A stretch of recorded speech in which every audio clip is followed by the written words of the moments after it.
Hello everyone and welcome to another lecture. Let's jump right in. Okay, so in lecture 24 we looked at a few different probability distribution functions. So let's just look at them again real quick.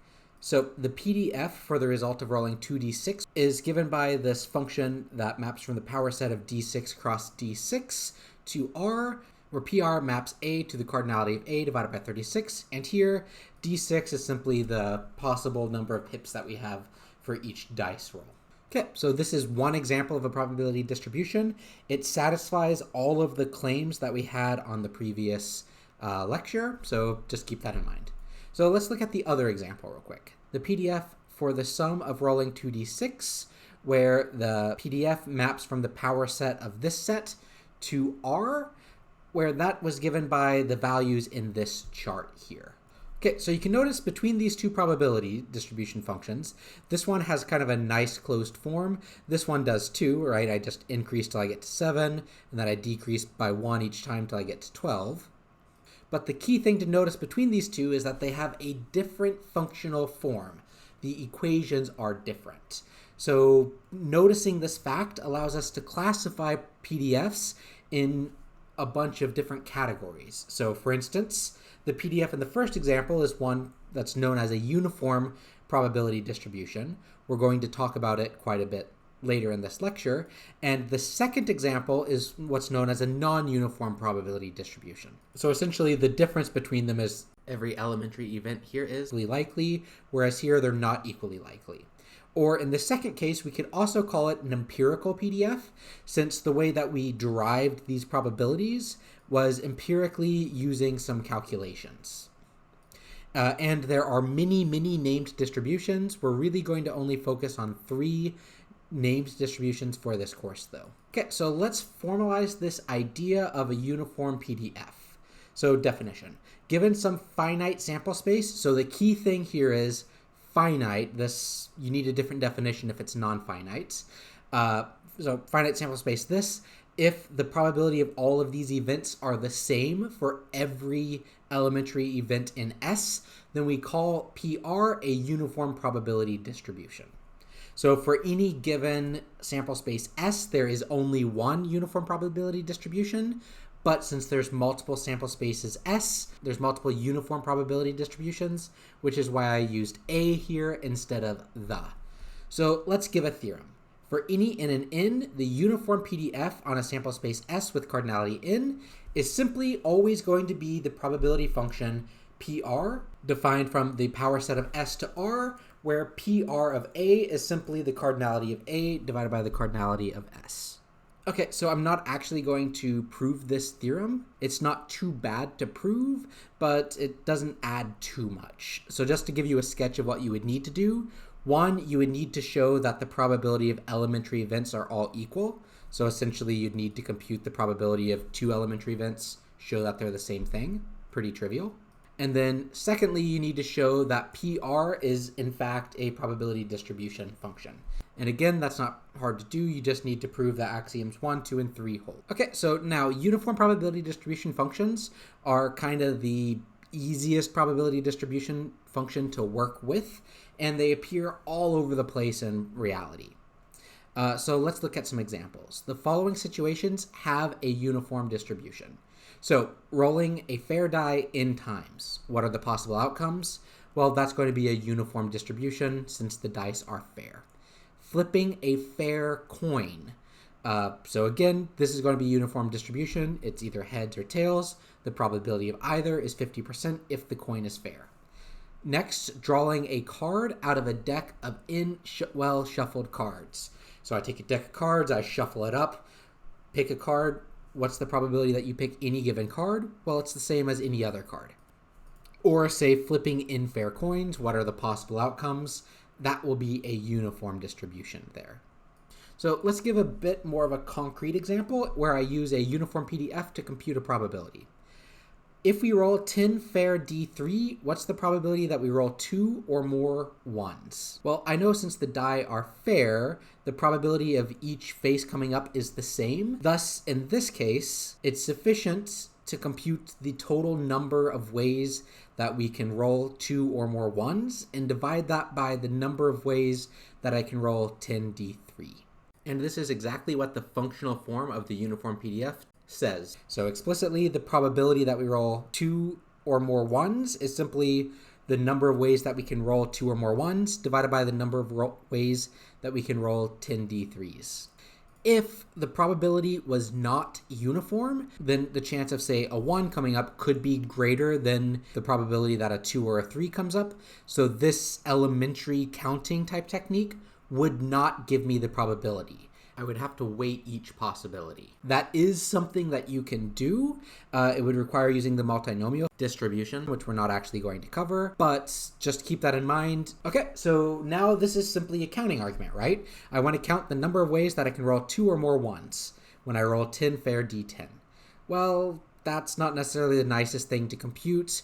I'd have to say, what's the probability that I roll 2, add that to 3, 4, 5, all the way up to 10. I don't like that. So let's instead use complementary counting.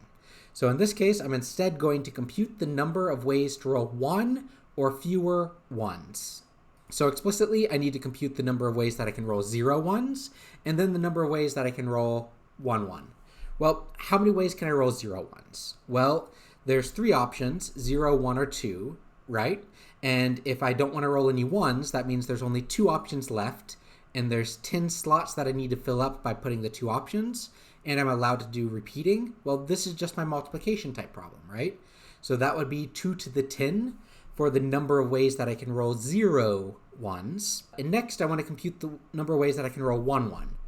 Well, there's 10 spots where I can put a 1, and for the rest of the spots, I need to either put a 2 or a 3. So let's just suppose I put a 1 here to start with.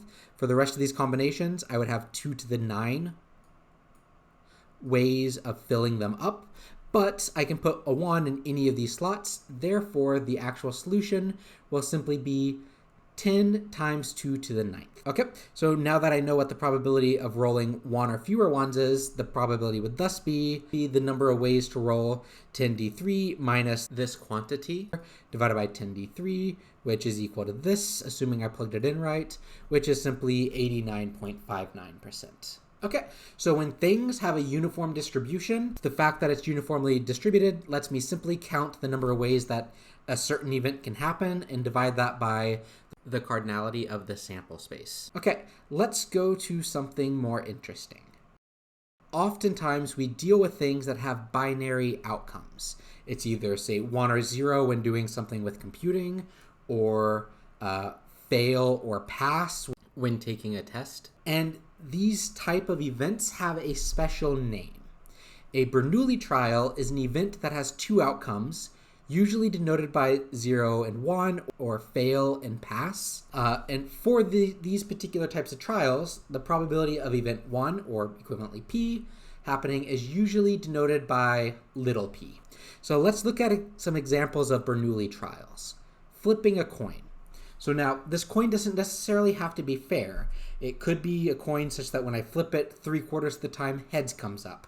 This would be a Bernoulli trial. Taking a test. You either pass or fail the test.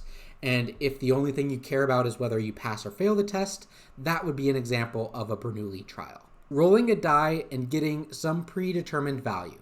So I want to roll a die and I want to get a 6. This would be an example of a Bernoulli trial since you either get the predetermined value or you don't get the predetermined value. Selecting a random individual and having them be vaccinated. And here by having them be vaccinated, I mean like, hey, are you vaccinated? Yes or no. That is binary. They either are or they aren't. Therefore, this would be a Bernoulli trial. So along this line, whether or not you're COVID positive, whether or not you have cancer, whether or not you play D&D, all of these things that have a true or false answer are Bernoulli trials. So one thing to note here. So in this case, S, the sample space, is simply the collection P or F, or equivalently 1 or 0. And by saying that the probability of event 1 is denoted by P, I'm saying that PR of P is equal to P. Since both of these things are true, the probability that false occurs is equal to, well, 1 minus the probability of false complements. That was our claim 35. And 1 minus the probability of false complement, well, that's simply 1 minus p. So this quantity here we normally just call q. Okay, so from here, anytime you're dealing with something where there's two outcomes, you're dealing with a Bernoulli trial. So a natural question to ask is, what is the probability distribution function for Bernoulli trials? Well, let's define that formally. So the PDF of a Bernoulli trial, which would be denoted by this function here, is going to be explicitly defined by the probability of x. Well, if x is equal to 1, it's going to be p, and if x is equal to the set 0, it's going to be 1 minus p. So again, here, recall it's sufficient to define the PDF on the elementary events only. So here, if I wanted the probability of 1 and 0, that would be simply p plus 1 minus p. Or if I wanted the probability of the null set, that's just going to be 0. I mean, claim 34 is a thing, right? Now, in practice, when working with these Bernoulli trials, we really only care about the case when this set x is equal to 1 or 0, right? So it is often useful to treat x as either 1 or 0 instead of being these sets. Just notationally, it's a bit nicer. So doing this allows us to rewrite this probability distribution as follows. So the probability of x turns into the probability that x is equal to this very particular value of x, which is 1 or 0. And this will simply be equal to this thing here. So why does this give me the same thing as this? Well, let's look at it. So if I wanted to compute the PR of x is equal to 1, well, according to this, that would be equal to p to the 1 times 1 minus p to the 0, right? And this is just equal to p, and this is exactly what I had up here. Check. Similarly, and I'll just write it out, the probability that x is equal to 0. In this case, this would simply be equal to p to the 0. That's just going to be 0. This 1 minus p would be to the first power. Again, that's 1 minus p. And again, this is exactly what we have there. So indeed, this distribution function up here agrees with this distribution function here when x is either 1 or 0. So explicitly note that this is defined from the set 1, 0 to r, and it agrees with PR when x is equal to x. So yeah, so explicitly this notation is often more convenient. So when working with Bernoulli trials, you can use this functional form instead of the functional form above. Okay, now that we have this Bernoulli distribution, let's give a few examples. Suppose 4 in 10 Canadians are fully vaccinated. What is the PDF for the number of vaccinated Canadians? So an individual is either vaccinated or not. So this is a key thing to note here, and this tells me that the Bernoulli distribution applies for this case, and if P represents being fully vaccinated, then this would be a Bernoulli distribution with little p is equal to 0.4.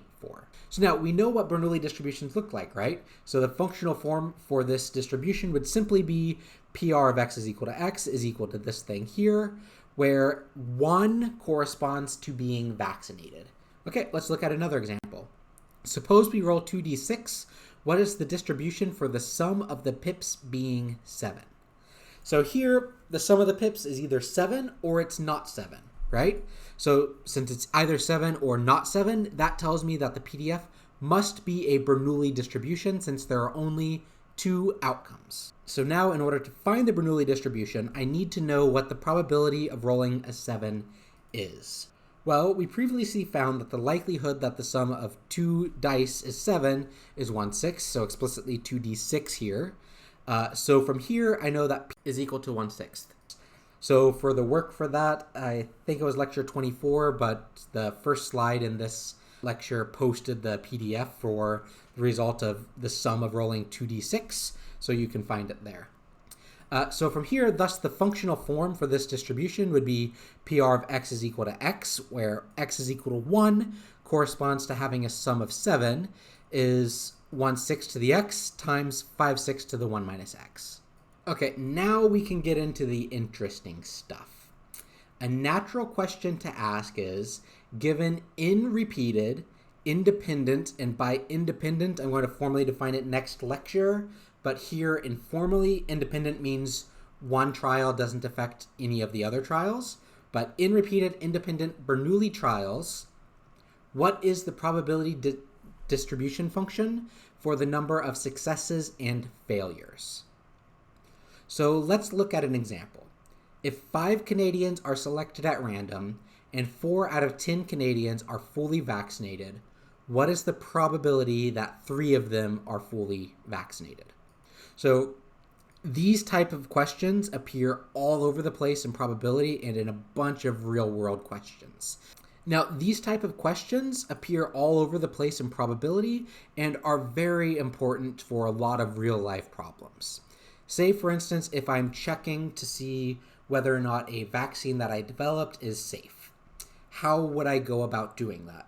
Well, it's a statistics question, so it's a bit more deep than the question here. But one way that I could look for a rough idea of if it's safe is to look at the number of people within my trial that have adverse health effects over the length of my trial, and compare that to the expected number of people within my trial that I would expect to have negative adverse health effects over the length of my trial. So again, this is just a rough model for how you could try to tackle that problem using what we have in this course. Generally speaking, there are a lot more robust statistical methods to compute things like that, and those are the methods that are actually used when testing a new drug. Okay, so for this problem, selecting a single person is a Bernoulli trial with p is equal to 0.4, right? If I pick someone randomly out of the population, they either are vaccinated or they are not vaccinated, right? And the probability that they are vaccinated is 4 out of 10, since that was given for our question. Now, out of these individual Bernoulli trials, I want to run 5 of them, right? I want to select 5 Canadians. So let's visualize a successful trial where I picked 5 Canadians and exactly 3 of them were fully vaccinated. Well, this could look something like this. So I have first person was vaccinated, second vaccinated, third vaccinated, and the next 2 were not vaccinated. So now, if I want to know what the probability of 3 of my 5 people being fully vaccinated is, I need to know what the probability of this event is, and I need to add to that the probability of all the other events where I have people in different orders. So the probability for this exact event happening is what? Now, each one of these events are independent, so I can multiply all of their probabilities together, get the probability that this exact string comes up. So what is that probability? Well, it's PPP times this, or P cubed times 1 minus P quantity squared. Now, this is not the only event that could occur that would result in having 3 out of the 5 people I selected being fully vaccinated. These 1s and the 0s can go in multiple other places. So how many trials have 3 1s and 2 0s? Well, I have 5 slots, and I want to pick where 3 1s go. That's 5 choose 3. Thus, the probability that 3 of the 5 Canadians are vaccinated is the number of ways that I can rearrange these things times this probability that this particular event occurs. If this doesn't click immediately here, I'll have a little chart on the next slide where it might help. Okay, so definition. The binomial distribution of n repeated independent, again here independent just means one trial does not affect the next trial, Bernoulli trials is this probability distribution from this the power set of this set to R, where PR applied to any elementary event X is given by this statement here. So this is exactly what I had on the previous slide, but I simply replaced my 3 with an X and my 5 with an N. So let's visualize this distribution a bit. Well, when I go to run these Bernoulli trials, I end up doing them one trial at a time, right? And so in visualizing the distribution, I have my first trial here. The result is either a fail going this way or a pass going this way. So opening up Mr. Paint just to make this a bit cleaner. So in my binomial distribution, I keep doing these various Bernoulli trials until I do n of the trials. So in the case where n is equal to 3, I would do 1, 2, 3 trials to get to this third row down here. So say if I was interested in the probability of the event where I have 3 f's. So probability that the number of f's equals, well, 2 f's, sorry, is 2. What would this be equal to? How would I compute this probability? Essentially what I need to know is what is the likelihood that I get to one of these elements in the bottom where I have 2 f's in them.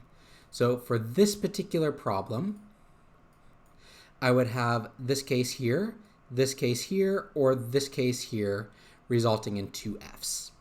So now you can ask, what is the probability that one of these events occurs? Well, to get to this one, I have to go fail, fail, pass. So here, the probability of failing, failing, and then passing, well, that's 1 minus p, where p is now my probability of the passing, squared, times p, right? That would be the probability here. To get to this one, I have to fail, pass, and then fail. So again, I still have 2 fails, and I have 1 pass. So the probability there is this exact same thing.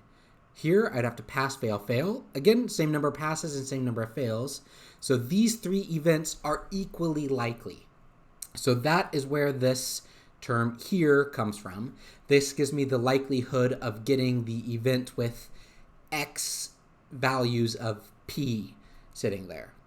So yeah, that's where this bit comes from. So now, why do I multiply by this thing? Well, like I said earlier, I'd want to add these 3 events up because they're mutually exclusive. Either I end up here, or I end up here, or I end up here. I can't end up in both of these at the same time, right? So I want to compute this probability plus itself 3 times. And in particular, in general, I want to add this up to itself the number of times that I have these elements down here that have 2 f's in them. And then just from our work that we've done previously with binomial stuff, we know that's exactly going to be in choose x, where x is the number of the symbols that we want. So yeah, that's how you should visualize this distribution whenever you think of these repeated Bernoulli trials. Okay, let's look at a very practical, very important real-world example. At the Stardew Valley Fair, you can play a game where you bet on green or orange. The probability that green wins is 0.75. Suppose you always bet on green and play 50 games. What is the probability that you win between 36 and 38 games inclusive? So here by inclusive, I mean you win 36, 37, or 38. Well, this game is a Bernoulli trial, right? I either get green or I get orange. I can't get green mixed with orange, whatever color that is. And in particular, this is a Bernoulli trial where P, the probability of winning green, is equal to 0.75. Okay, so the probability distribution function for the number of games that I win will simply be a binomial distribution.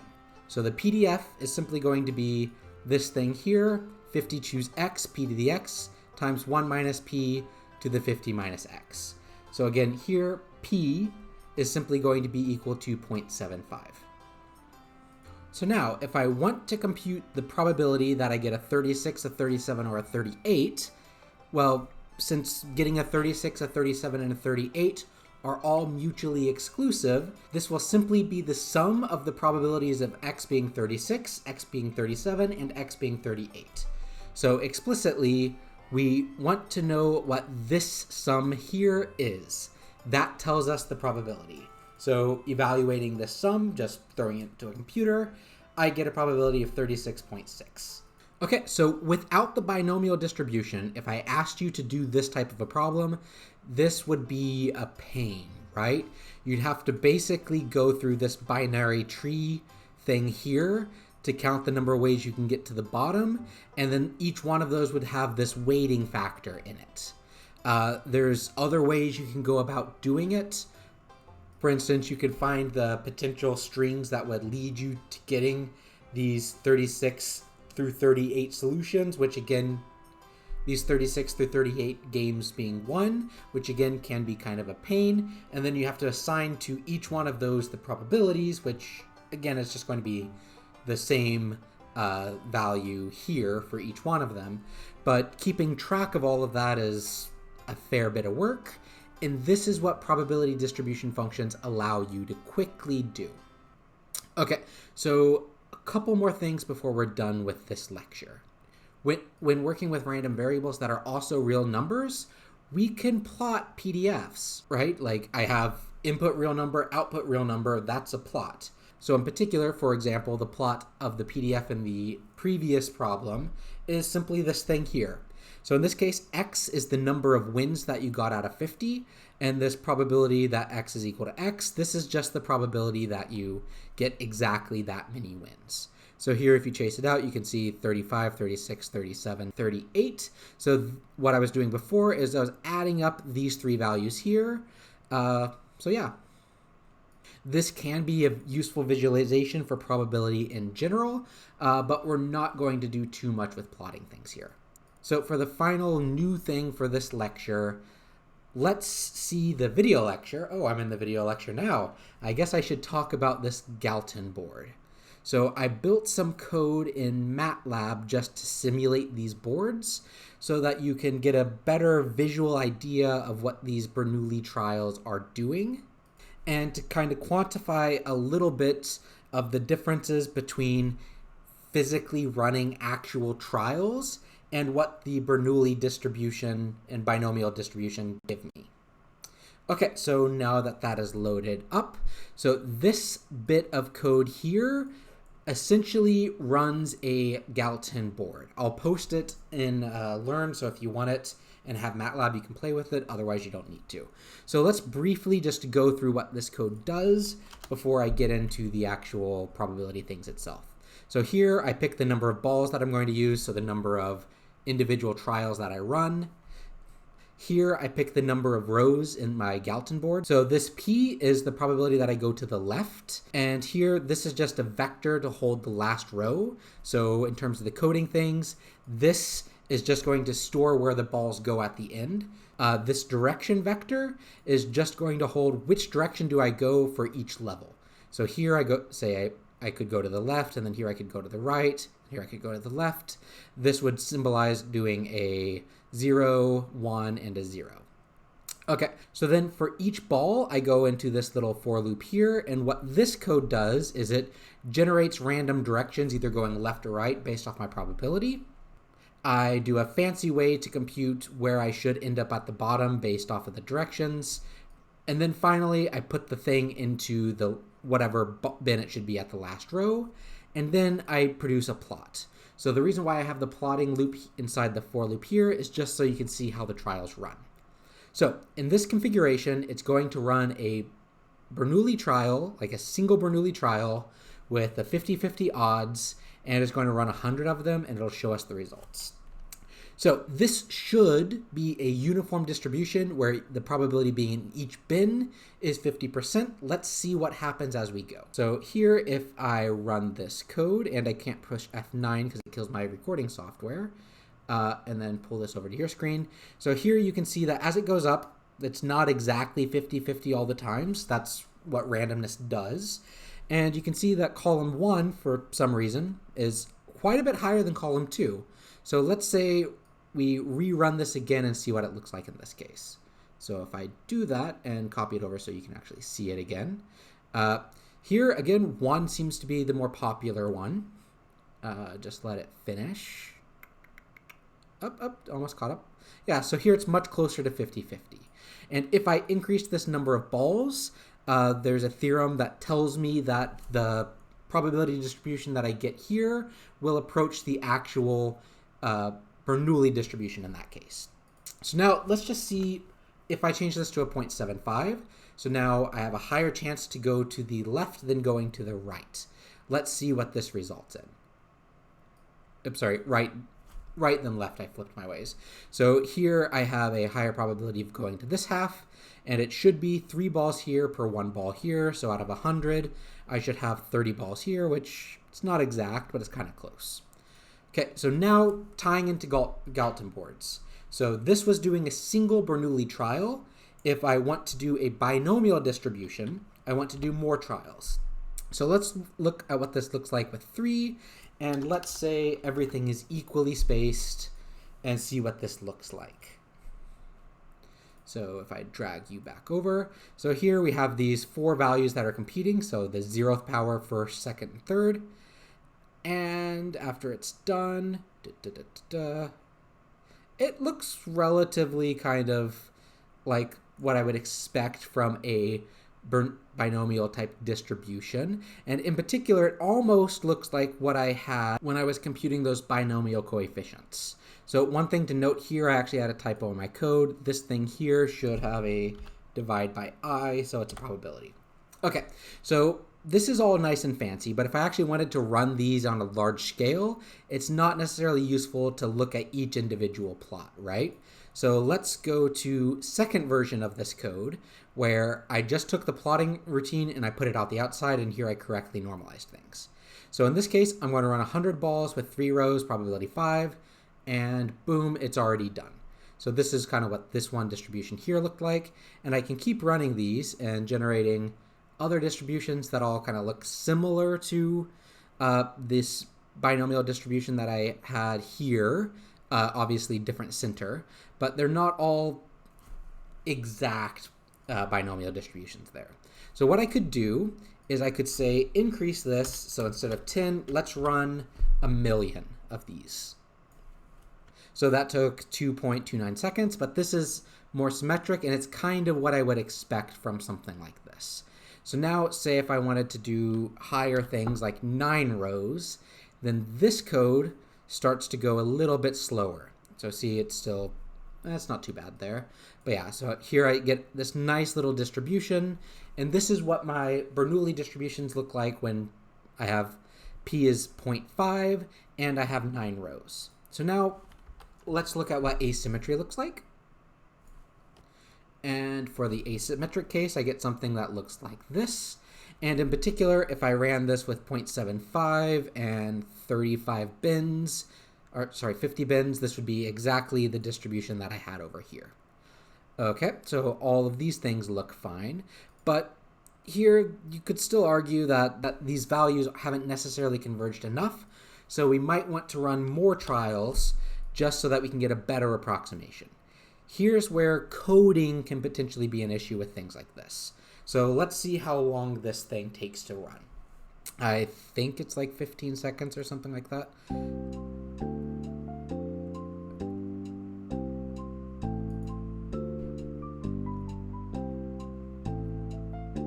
Yeah, we'll see. It's still running. What did I do before? Okay, 23 seconds for this thing to run, and it looks very similar to the other one, but we can do better runtime than this. So just as a CS thing, it's, again, none of this content is directly going to be tested on. We can then vectorize things to speed up. So instead of running 1 ball at a time, I can say run 10,000 balls at a time. So here, 10 to this, that, and 9. So if I change this to a 9, even though the probabilities are different, it will take the same time to run. So previously 23 seconds to run. Now using this vectorized code, it takes 2.5 seconds. So this is just kind of a PSA about code runtimes. Make sure you optimize things. Okay, so this is what this distribution looks like. And I've been calling it this binomial distribution. So one natural reason to call it a binomial distribution is, well, I have this binomial coefficient here. But if I look at this tree, this kind of looks like what I had for my Pascal's triangle tree, which was related to binomial coefficients. So is there a relation between this thing that I have sitting here and binomial coefficients? The answer to that is yes. So here, if I pick a value of 3, so this would be simplifying a polynomial that looked like x plus 1 quantity to the third, and I take the probability distribution function that I had before, and I multiply everything through by 2 to the n, so 2 to the third in this case, I end up with this distribution. Here, I'm saying 1 for 0 and 3, and I'm saying 3 for 1 and 2. And if I take 1 plus x quantity to the third and multiply it out, it looks like 1 plus 3x squared plus x to the third, right? So we actually are getting the coefficients coming out from here. So that meme that I had way back when of computing binomial coefficients by building a Galton board, this is how you do it, at least digitally. One potential error in doing this is that my coefficients are only approximations. So if I use a small number of balls, things don't turn out so well. So let's say if I only used 100 in this case and did the same thing and plot up to here. In this case, I get this distribution, which doesn't look exactly like we would expect, right? So the numbers are not quite off because I don't have enough samples. So here, if you wanted to use this as a way of trying to compute the binomial coefficients, you need to use a very large number here. So I hope you liked the fun little demonstration with dealing with this binomial distribution by coding it up and seeing how we can simulate various Bernoulli trials, and in fact seeing that as the number of times that we run that trial goes to really large number, the sample Bernoulli trials we did via our physically putting little balls in, or digitally putting little balls in, approaches the exact distribution that we expect to get when we plot this function here. Okay, so yeah, that's all. Again, that's all for fun. You don't actually need to know that or be tested on it. I just figured you guys might like to see some coding type things involving statistics and probability, because it's pretty low-hanging fruit, and in practice, that's what you're going to do. Okay, so TLDR for basically this entire lecture. If you know the probability distribution function for your problem, then computing the probability of any event E is as simple as computing the sum of the probabilities that these events in E occur. So this is the power of PDFs. They apply for very general circumstances that you can just go, hey, this problem is in this type of form, therefore I use this distribution and boop, I'm done. So yeah, and there are many other uses for probability distribution functions, and we will talk about these in later lectures. Okay, so we currently have 3 distributions for this course. Uniform. This applies whenever the probability of all events are the same, and then basically to compute the probability of something, I simply compute the number of ways that that event occurs and divide it by the number of total things in my sample space. Bernoulli. This applies when I have exactly 2 elementary events named passed or failed, and these have fixed probabilities, namely they don't change. And if I'm in this situation, I simply compute the probability of the events occurring via the Bernoulli distribution. And finally, in the more interesting one, binomial distribution. I have exactly 2 elementary events, pass and fail, and this is repeated n times. I'm really in the sample space of S to the n, where S is a sample space coming from some Bernoulli trial. So a key thing for binomial distribution is that previous events can't affect the next events. This is called independence, and we will formalize it in the next lecture. And this PDF tells me the likelihood of exactly n events happening within this context. So this is the TLDR, how we're going to use these distributions and the types of things I can ask you for homework problems. Okay, so for your assigned reading, I want you to read pages 81 through 83. So there it basically gives you 2 examples that I highly suggest reading, and it's focused on uniform distributions, but I highly suggest reading those examples just to get kind of a feel for some of the other examples for uniform distributions. And we have a meme that is relevant to the course.